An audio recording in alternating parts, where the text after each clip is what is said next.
Thanks, Aaron. So now we say good morning to Katie Morse, who's standing by with 7 Eyewitness News headlines. Hi, Katie. Hi, Linda. Yeah, that snow is really coming down in downtown Buffalo, too. But here's a look at what's making headlines today. So let me start with some new unemployment numbers from all over the country that we actually just got this morning, even after the morning show. They show that 6.6 million more Americans filed for unemployment last week. That's according to data from the Labor Department, and that's added to about 10 million people who have already filed.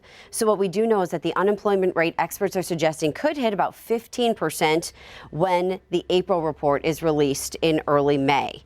And I want to talk a little bit about social distancing because you're looking at a map right now, okay? Erie County is getting a B grade when it comes to social distancing. New York State as a whole got an A minus, but our county executive is saying we really need to do better. We're getting this B grade. We're not doing enough social distancing, and we know how important that is. And one thing is that changes could be coming to parks in Erie County to encourage people to social distance. They haven't made any official announcement, but they are considering doing that because they say we do have to get a little bit better about that. And also, when we talk about those unemployment numbers, and I meant to mention this, we get a lot of phone calls to the newsroom of people who are saying they're very frustrated. They haven't been able to get through. We have so much information on our website right now for people to take a look.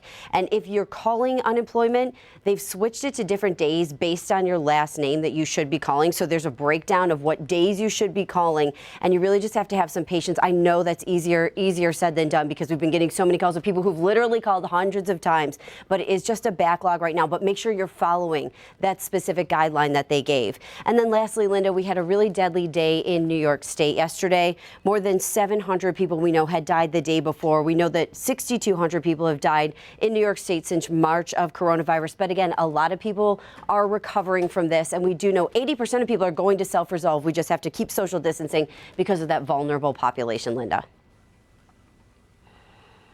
Thank you so much. Now, Katie, what's interesting, too, is that you and I, we talk about social distancing all the time. You can imagine when I'm on the phone with my parents, we're talking about it all the time. My parents are still going shopping. My mom is sending my dad out shopping. I cannot express to them that this wasn't for everybody but them. So I'm hoping that they get the message. But some people, it's very difficult to see that they're basically kind of losing that little bit of mobility that they have.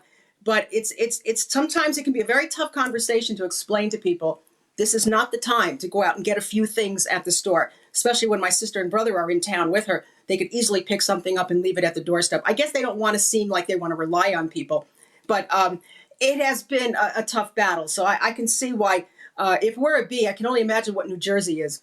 All right. Now, listen, thank you, Katie. We're going to talk to you a bit later.